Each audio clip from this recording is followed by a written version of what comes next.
Hey guys, we are reading the book Not Quite Narwhal today. We've read it before, and I know you guys like it, so we're going to read it again. Kelp was born deep in the ocean. He knew early on that he was different from the other narwhals. His tusk wasn't as long as everyone else's. He had different tastes in food. And he wasn't a very good swimmer. Look at him with his little floaties.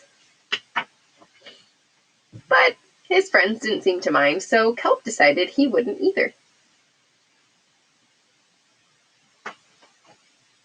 That is, until he was swept away by a strong current. Whoa! I wish I were a better swimmer. Kelp found himself at the surface, closer to land than he'd ever been. High up on a cliff, he spotted a mysterious, sparkling creature. It looked so familiar. It looked like Kelp.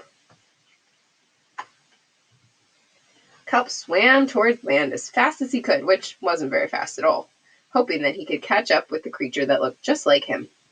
When he finally reached the shore, Kelp felt a little bit anxious. He had never left the ocean. He was nervous about walking for the first time, but the land creatures made it look so easy. It wasn't. Oof! Ow! Eventually, he got the hang of it.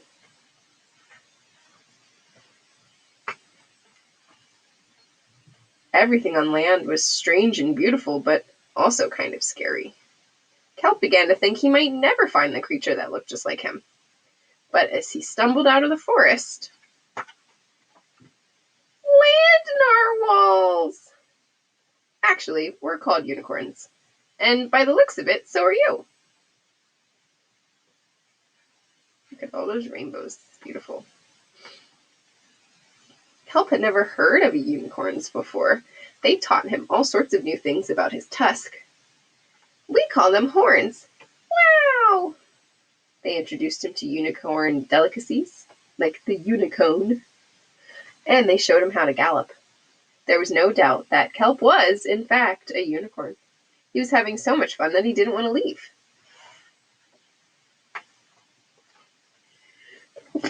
But then he remembered all of his friends under the sea.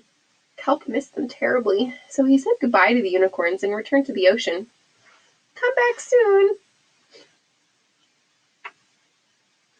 Kelp swam fast toward home as fast as he could, which wasn't very fast at all, hoping that the narwhals would still like him now that he was a unicorn. When he finally arrived, Kelp had butterflies in his stomach. Welcome home, Kelp! He's like, oh my goodness. Kelp took a deep breath and told his friends the news. It turns out I'm not a narwhal. Of course you aren't. I'm a unicorn. We all knew that. They took it quite well.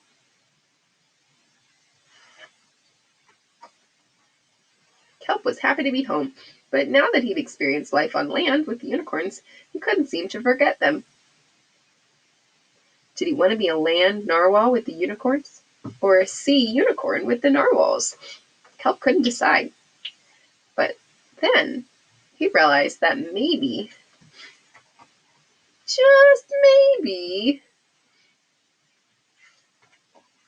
he didn't have to choose. And he could be both.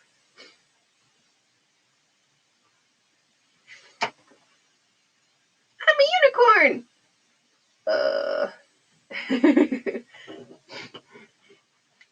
And that's the end of our story.